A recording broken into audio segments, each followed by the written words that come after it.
So, good evening, good afternoon, good morning, perhaps, wherever you may be listening to our webinar today. Thanks to Linda, Tech Nation Webinar Wednesday, for having me back for my second time this fall. I'm excited to be back. My name is Matt Kinnell. I'm based in Richmond, Virginia. I've been in the United States for about 20 years.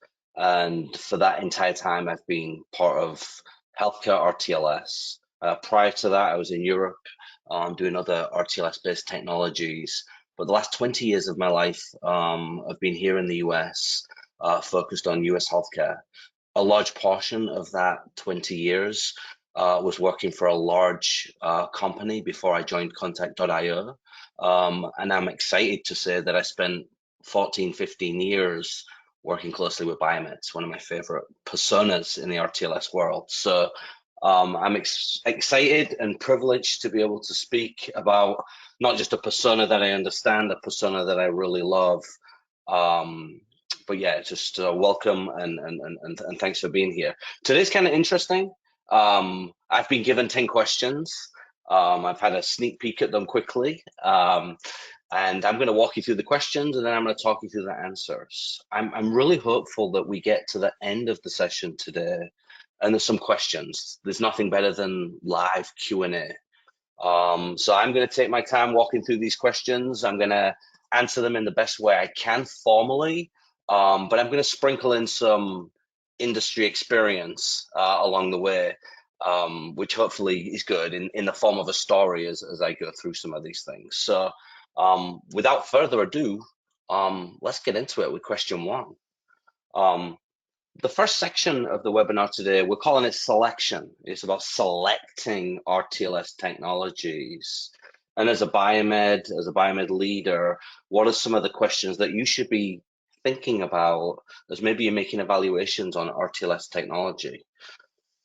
So the first question one, what are the advantages and disadvantages of different RTLS technologies, such as active technology and passive technology? So first, I'll start by saying I love this question. I've been lucky enough to implement lots of both.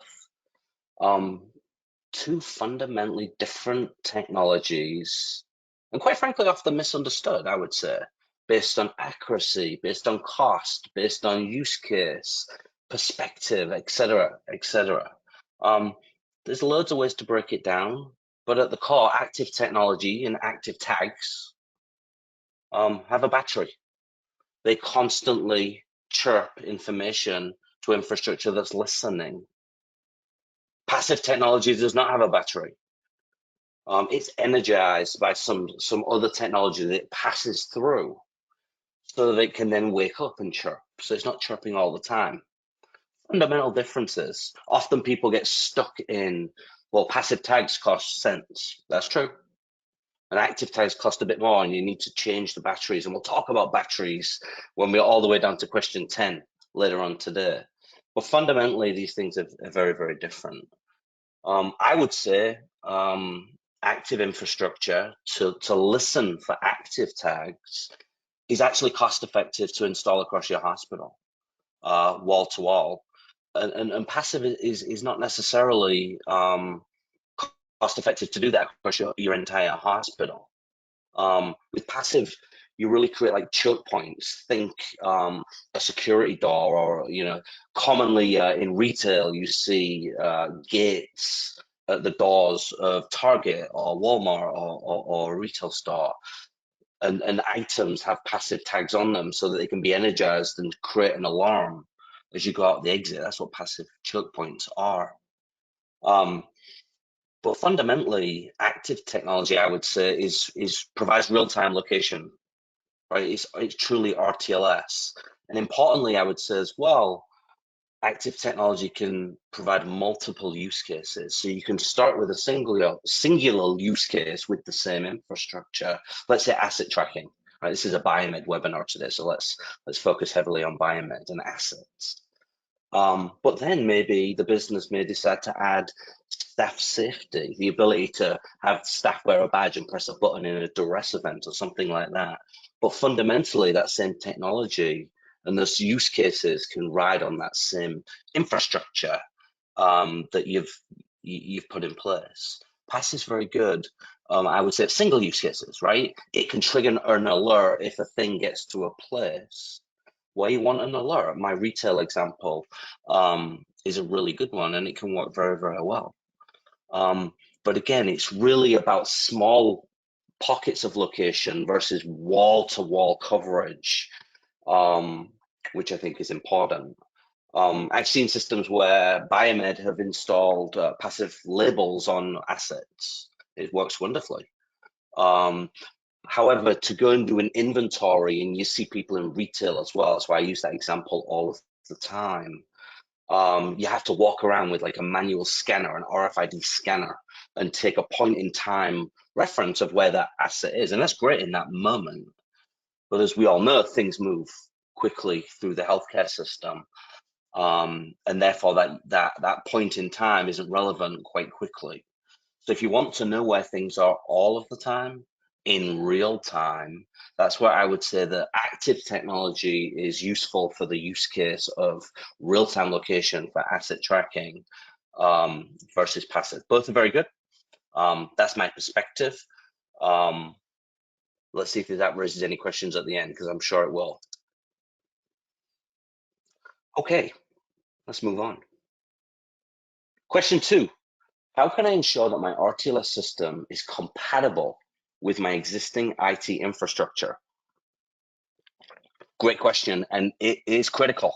In this day and age, it's critical. Frankly, all good RTLS systems that you're thinking about, looking at, investigating, should be compatible out of the box, right? They should be continuously, RTLS systems should be continuously evolving against IT and technology. They should be keeping up all of the time. Now, it's well known that a lot don't, but it should be easy to integrate any RTLS system to IT. This should be an open architecture of APIs, open ability to transfer data to and from. These should be out of the box experiences that you should expect. So you should ensure by leveraging what I always call a trust but verify standard. You're going to hear everybody tell you that it's easy and it's all possible and quick call and we'll just do this. I'd say, okay, great, let's try it. Let's give it a try. A good example, and I'm not going to reference my company all that much today. I work for Kontakt.io. I lead professional services, which means we do implementations, everything from project management through tech support through customer success. But you can go to developer.kontakt.io right now and see what you should be expecting from any provider from an open API landscape. It should be easy. It should be there for you, served on a plate, so you can do these things. Again, ensuring everything is open, simple, and available. You should expect full access to data, the system, the health of devices. You should be able to take as little of that or as much as that as you want. There should be nothing hidden. So you need to expect that you can get access to everything and anything that you want. And it shouldn't become some new project to implement and integrate and the like. With Kontakt as well, integration is kind of cool because dependent on the level of the Wi-Fi system that you may have, we are already integrated into those Wi-Fi networks. So tags that we have and systems that we put in can ride directly through a Wi-Fi network and not have to have some middle device that takes BLE signals and traverses that into the Wi-Fi world. So again, summary on this question, should be easy. And you should expect it to be easy. All right, let's keep going. How can I future-proof my investment in RTLS? Well, if you're selecting the right vendor and the technology is compatible with your IT infrastructure, it's likely you're already making a good choice, especially as it relates to future-proofing, I would say. I would take a good look at the roadmap of RTLS needs. Don't just focus on what you think you need today. Focus on things that you want to implement, not just ideas that may never happen, things that you really want your roadmap to look like from an RTLS perspective. That's how you future-proof. You don't want to get in with use case one and then figure out that what you've just implemented cannot be leveraged for use case two. My example of asset, then staff, then maybe patient, then maybe hands is a good one to think about. So consider your own roadmap when you're making selections and thinking through how you're future-proofing that investment that you're going to continue to use over time. I would say IoT-based RTLS infrastructure needs to connect directly to the cloud. It needs to talk directly out to the cloud. No need for IT projects to build servers, computers in data centers, using power and using cooling just to aggregate data and to send to the cloud. You should ask questions about that. The devices to the cloud is important. And becoming more and more common, but you don't want more and more things for IT to do. That's just another way to future-proof. I think that when you want to add more devices too, you've got to think about, when I add more devices, are there any other things, is this infrastructure scalable? If I want to add a new building or add a new department or what have you, are there any kind of gotchas that I'm going to have to add something, or I'm going to have to do these things? So understand, is it scalable? Can I keep adding devices, or are the extra costs or things like that? So these are good questions to ask. Make sure that it's scalable. It has to be scalable. I think that's all I'll say on that question, actually. Let's keep moving. Question 4 moves us into an implementation section. Great question. How do I minimize disruption of my operations during the implementation? I hear this all the time. I have a very kind of a strong opinion on this. A well-run RTLS project should not disrupt operations, period. It just shouldn't. So minimizing it to me is somewhat foreign, because it just should not do that. If an RTLS project that maybe you have is disrupting operations, something's wrong. There are common mistakes that suppliers can make. A great example, and something that I practice at my company, is just putting lots and lots of people on site because you're trying to go fast isn't the way to go fast. Having technology and tools that enable less people to implement fast is the way to go fast. Putting lots of people on site to go fast is disrupting operations.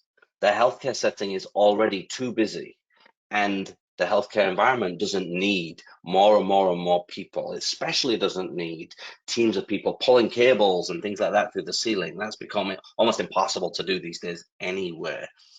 But again, having too many people on site is a problem. I'll give you a great example. I promise stories. We just finished a 750 bed hospital in less than a month. I had 3 people.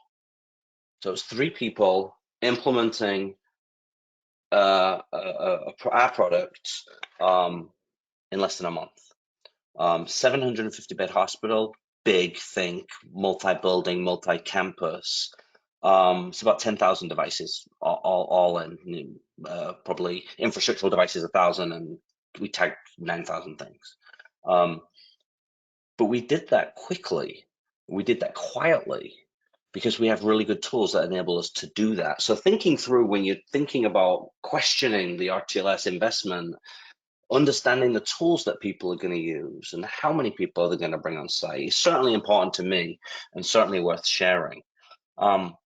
Just to keep going on the story, I had a call from a healthcare system the other week, and they were confused.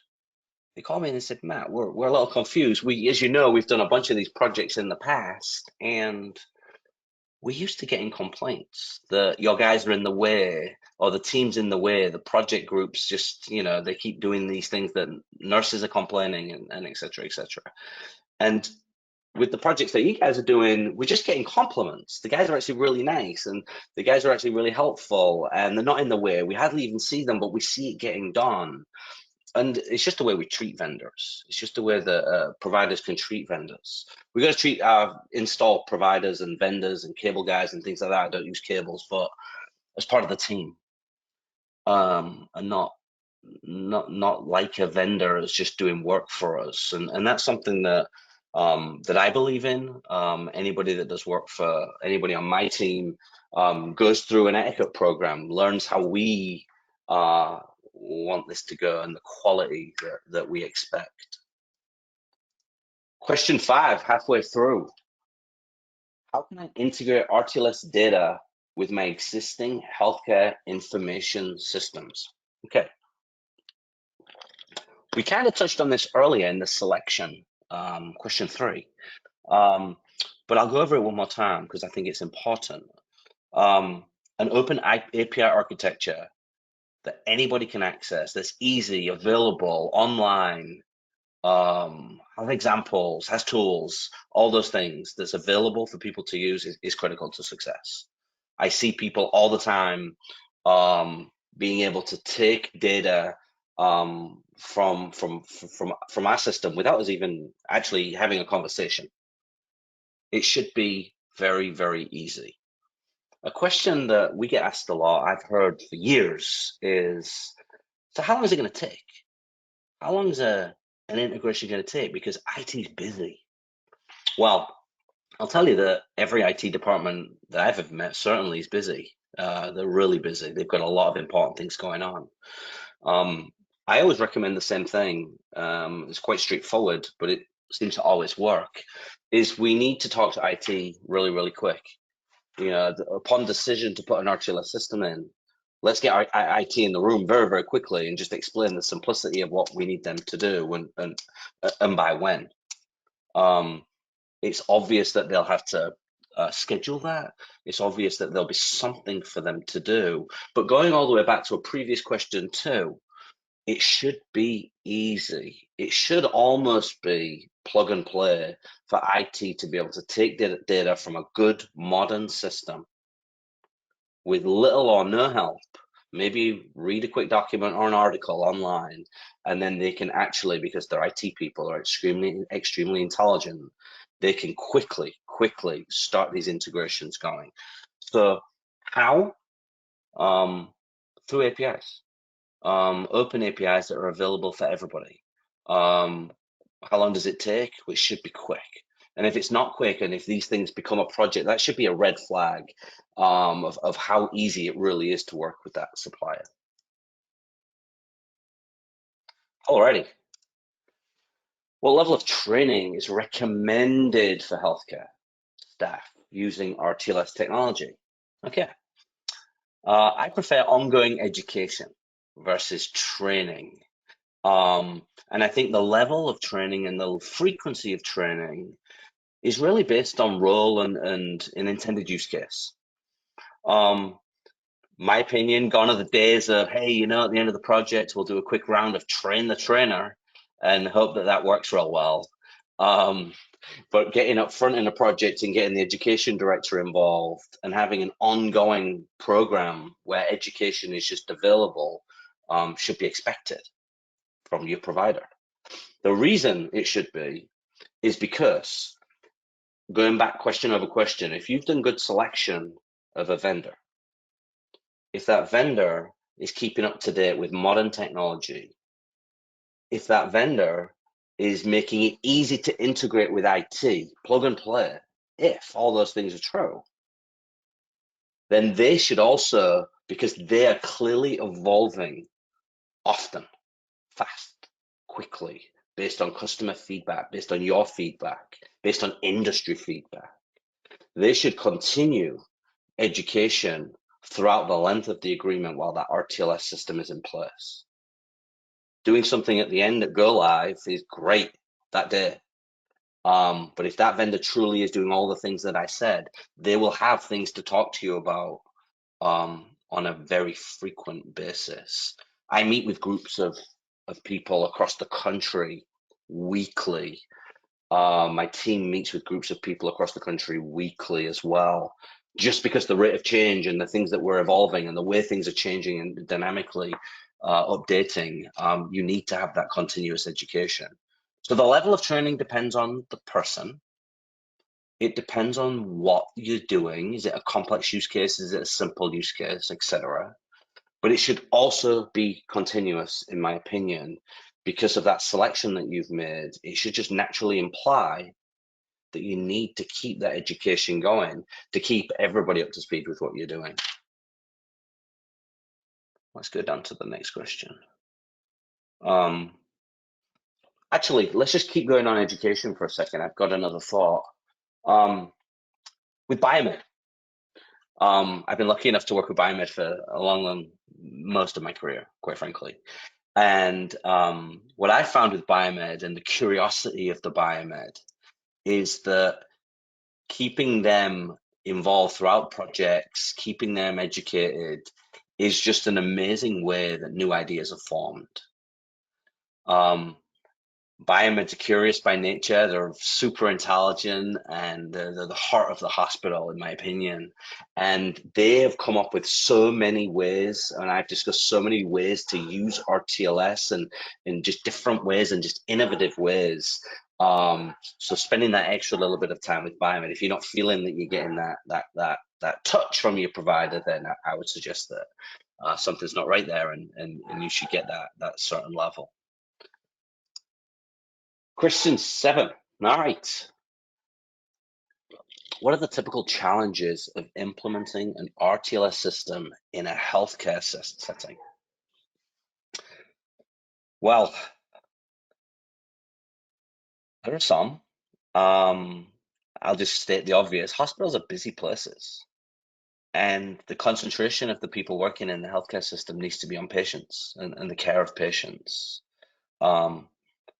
The RTLS team needs to be fully aware of that. Right, and if they're not, that's an issue. They need to be able to navigate swiftly through your hospital and be as non-invasive at the patient level as possible. We also see, and I think this is probably fair to say of most hospitals, whenever we go to a hospital, I'm working in hundreds right now. Everything's changing. There's a constant rate of change. There isn't a hospital that I'm working with right now, and it's lots, that isn't doing some change projects. It might be one room moving from something to something else, or it's a new tower being built, or a new parking deck being built, or a new department, or 6 East is moving to 7 West, or all those things. You've probably heard that a million times before. And the software tools for the RTLS system need to be able to handle that, not just at the initial installation, but post go live, things are going to change again. So the challenge that I'm referring to here is just change. And as you're thinking and asking questions about RTLS, you need to be ensured that the provider and the system that you're implementing can change too. More importantly, can you change it? Now, sometimes you might not want to, or you might be too busy to do that, and you might want the provider to do that. That's fine. But at least have the ability where you can make simple changes yourself. It shouldn't be, you need an IT guy or a developer or what have you to change the name of the room, or add a room, or repurpose a department, or add a wing. You should be able to do those things yourself. Other challenges, I think just from a funding perspective, looking at a SaaS model, operational expenditure versus CapEx is another challenge. We find our SaaS model it works great, and it really helps customers actually make that investment. Our installs are fast, they're easy, scalable, and you're not spending months, so you can get over the initial hurdle of the finance and then recognize the ROI super quick because of all those good things that I've talked about fast, scalable, and easy. And you should expect that from a good RTLS provider and system. All right, let's move on to, I think, the next section, continuous value. Let's dive right in. What are common KPIs for an RTLS system in a healthcare setting? Great question. Great question. Obvious statement, but KPIs are critical. There are far too many legacy RTLS installations in this country that do not have any form of KPIs behind them. They got implemented because someone managed to get it implemented. Maybe there was throwing technology at a problem without a great deal of thought, or some other reason that there's no way to measure success. Going into any RTLS situation, any RTLS project, you first need to understand what the problems you're trying to solve.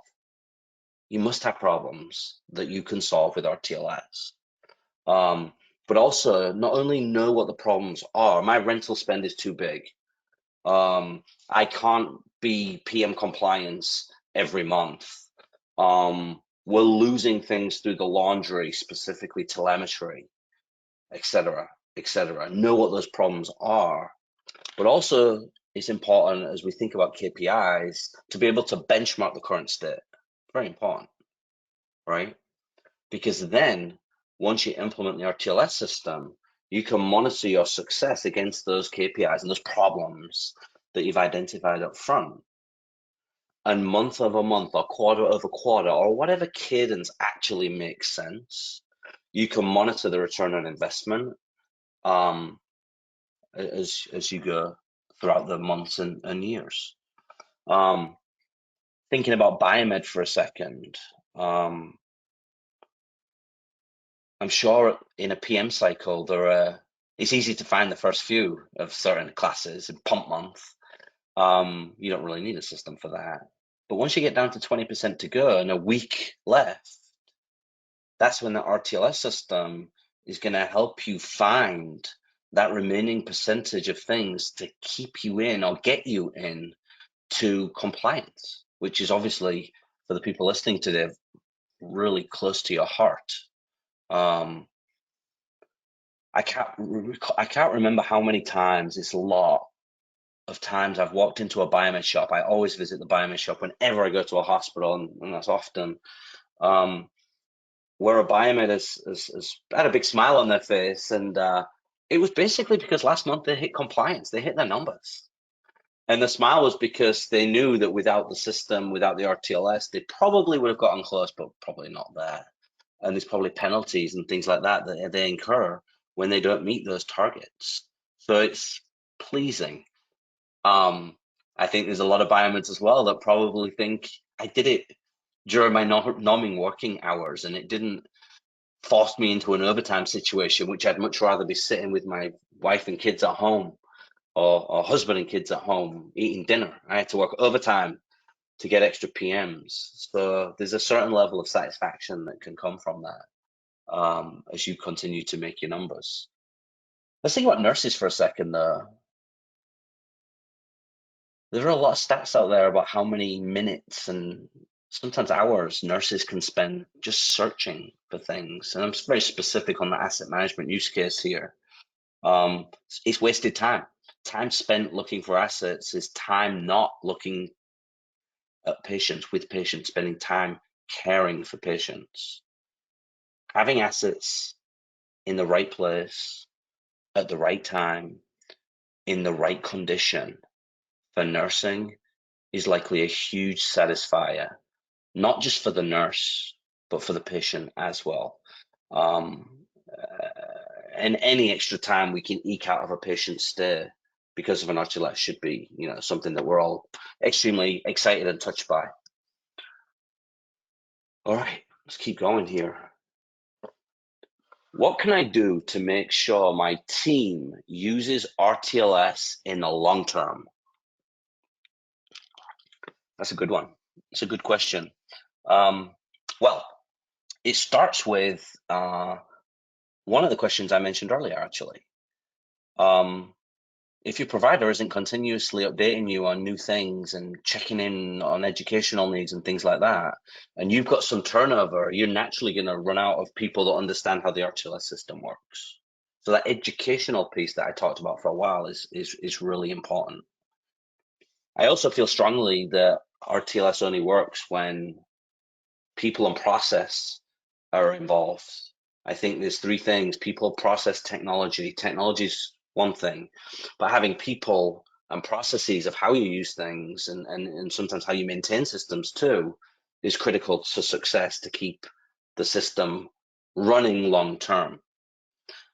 I also think that looking at that future proofing, question 4, I think it was, where you're looking at adding additional use cases on top of the initial investment continues to keep it going um, over time. I'm just looking to see, I'm just thinking of another idea, another piece of this. I'm sure there is.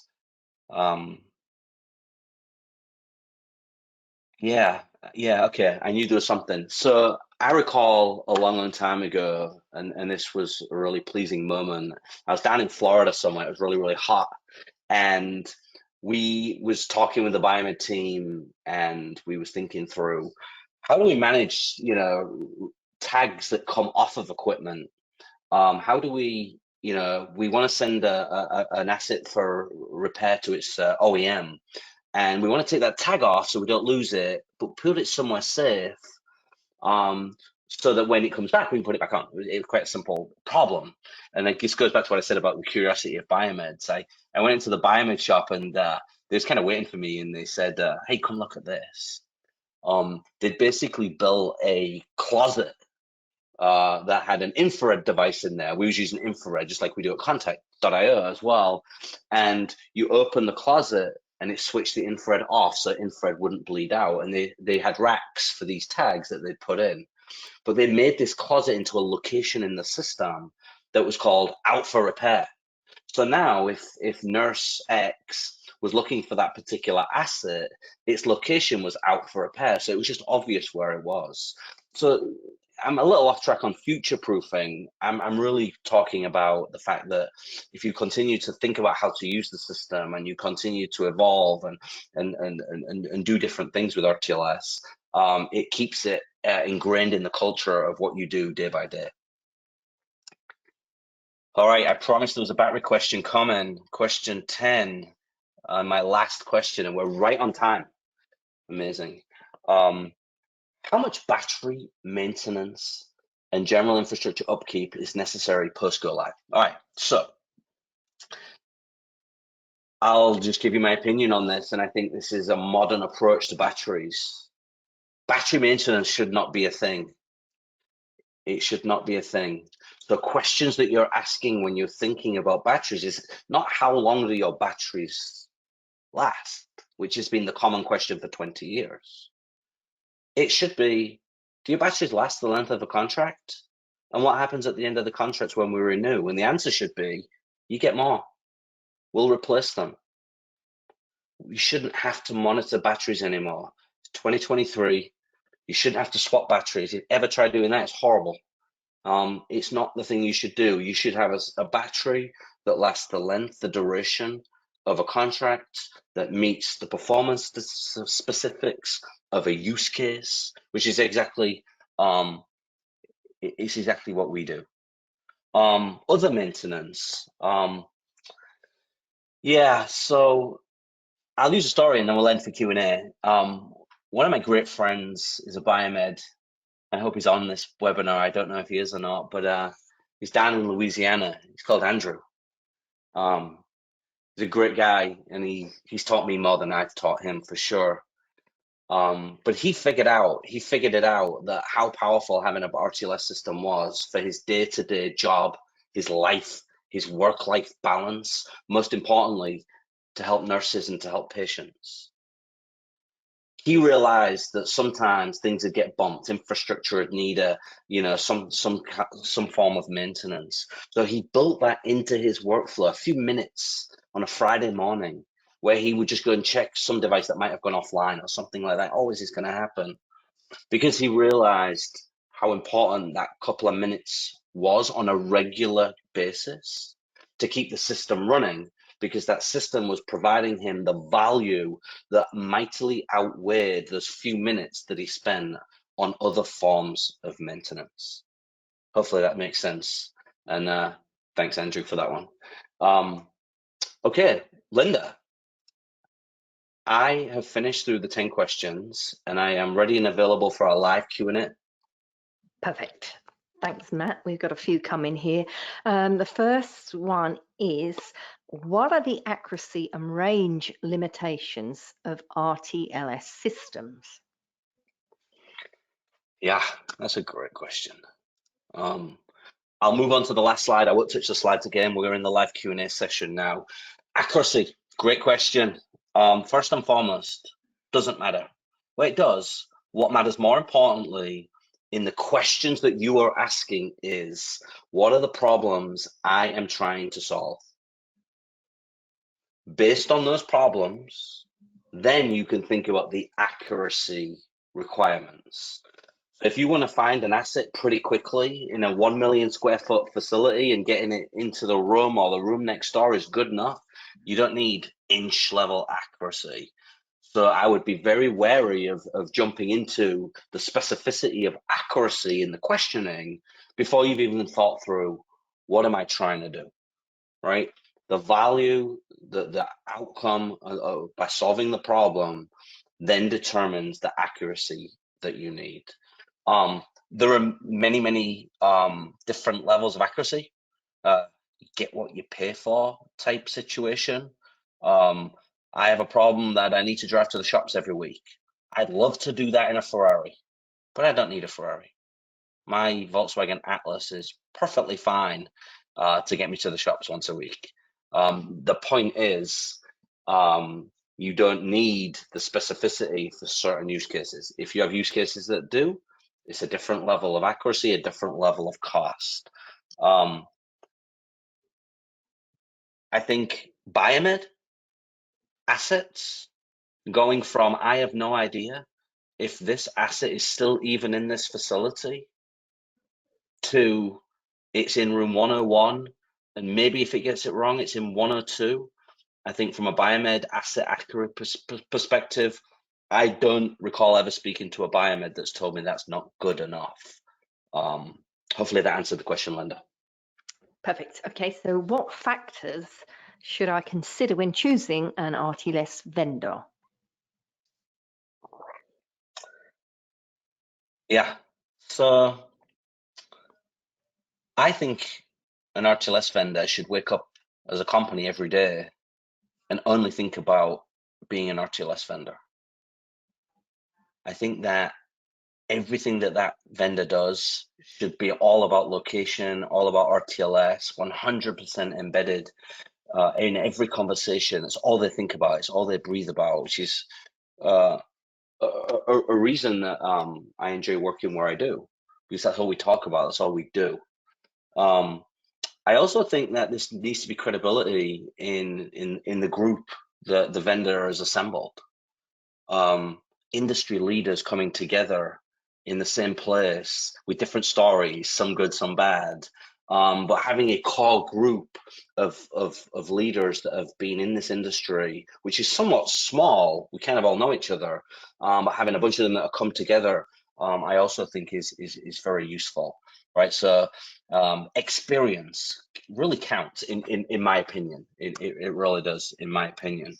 But also, you certainly don't want to, and we talked about this in future proofing, you really don't want a one-trick pony. You need to be able to add things and navigate your RTLS roadmap in the timeline that you decide, but you certainly don't want to go to use case 2 and decide, oh my goodness, I need to start that process again. You need to have a vendor that thinks about RTLS every day, lots of experience, can do a bunch of things, and is continually evolving. So I'm weaving this answer into all of the previous questions as best I can. But again, I hope that answered the question. Okay, so how does AI factor into healthcare and RTLS systems? AI, yes. AI is a big thing, and you hear about it all of the time. We've actually embedded AI into applications that we have where you can ask questions and the AI engine can give you answers. How often was this pump in use last week? Or where do I have pumps that are sitting in clean rooms for several days? A utilization question. I'm excited about using Bluetooth. I always have been as well. And maybe this is not necessarily AI per se, but I like the idea of kind of using mobile tools that inherently can listen to BLE. And wouldn't it be cool in the future if you're walking down a hall and you walk past an asset, you don't even know it's there, but it's overdue PM and your phone vibrates. So your phone's continuously chatting away, talking to the cloud and asking interesting questions. It's something that I think is a really cool kind of form of AI. We've used AI. We continue to look at AI. I think it will continue to evolve and as time goes by, and it's obviously a part of our future. Oh, great. So how can I measure the return on investment of an RTLS system? Yeah, good question. I touched on this a little bit, quite a lot actually, in the KPI question. And I'll just state it again because I think it's quite straightforward. In the questions that you're asking, you need to understand the problems that you're trying to solve. You also need to be able to benchmark the current state of those problems. I know that my rental bill month over month is twice what I want it to be. That's my problem. I know now how much it is. Now, by using the RTLS system to right-size inventory, move assets from in the right place, the right time, in the right condition from a Biomed perspective, then we're going to be able to bring things, maybe sequester things out of circulation because we've seen them sit in certain soil clean rooms for too long, and then eventually take them off of contract and then look, does my rental bill go down?